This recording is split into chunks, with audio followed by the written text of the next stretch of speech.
Assalamualaikum warahmatullahi wabarakatuh. Sebelumnya perkenalkan nama saya Kaulan Sadida dengan NRP 53226000005 dari kelas 3 Sarjana Terapan Teknologi Rekayasa Multimedia A. Pada kesempatan kali ini, pada mata kuliah K3L dan Standar Internasional, saya akan mempresentasikan topik Food Safety Management atau Sistem Manajemen Keamanan Pangan. Topik ini sangat penting karena berhubungan langsung dengan kesehatan masyarakat dan kualitas produk pangan yang kita konsumsi. Baik, alasan dari keamanan pangan merupakan prioritas utama di industri pangan adalah karena dapat berdampak langsung dengan kesehatan konsumen. Keamanan pangan telah menjadi perhatian global seiring dengan peningkatan kebutuhan konsumen akan produk yang sehat dan aman. Kasus-kasus kontaminasi makanan yang mencuat belakangan ini telah mendorong perkembangan standar dan juga regulasi yang lebih ketat, baik di tingkat nasional maupun internasional. Sistem manajemen keamanan pangan diperlukan untuk memastikan bahwa seluruh proses produksi mengikuti protokol yang dapat mencegah terjadinya kontaminasi atau bahaya lainnya. Adapun tujuan dari penelitian ini adalah untuk menjelaskan konsep sistem manajemen keamanan pangan secara menyeluruh, menilai relevansi standar internasional seperti ISO 22000 dan juga HACCP, serta memberikan rekomendasi untuk peningkatan sistem keamanan pangan di industri lokal. Penelitian ini juga bermanfaat agar kita bisa memahami dan mendalami mengenai pentingnya penerapan sistem manajemen keamanan pangan serta mendorong industri untuk mengimplementasikan standar keamanan pangan yang sesuai. Baik, selanjutnya kita akan membahas tentang peraturan K3 yang terkait. Adapun peraturan K3 di bidang pangan di Indonesia melibatkan 1. BPOM atau Badan Pengawas Obat dan Makanan yang bertanggung jawab untuk mengawasi dan memastikan bahwa semua produk pangan yang beredar di pasar memenuhi standar keamanan pangan. Kedua, ada peraturan Menteri Kesehatan yang melengkapi regulasi dari BPOM dengan pedoman kesehatan yang lebih spesifik.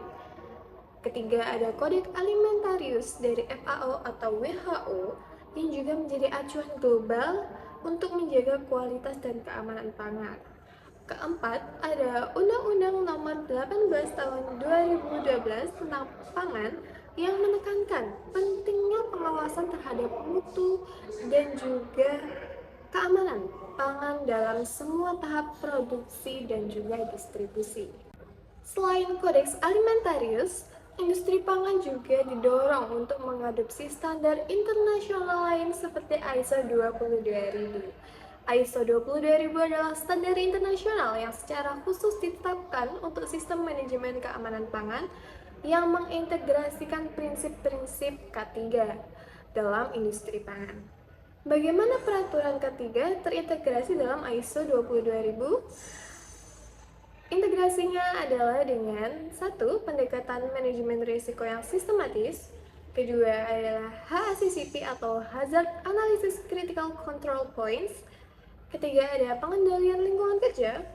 Keempat, dokumentasi dan pelatihan karyawan. Kelima, tanggung jawab dan partisipasi manajemen. Keenam, penerapan dan pengawasan regulasi K3. Ketujuh, komunikasi dengan pihak eksternal dan konsumen.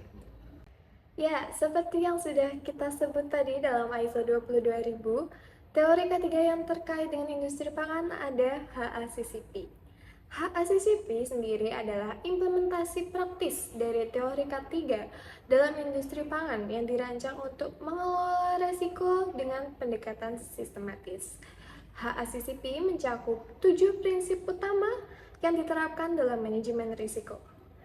Pertama adalah melakukan analisis bahaya, di mana meninjau proses produksi untuk mengidentifikasi potensi bahaya yang mungkin timbul pada setiap tahap.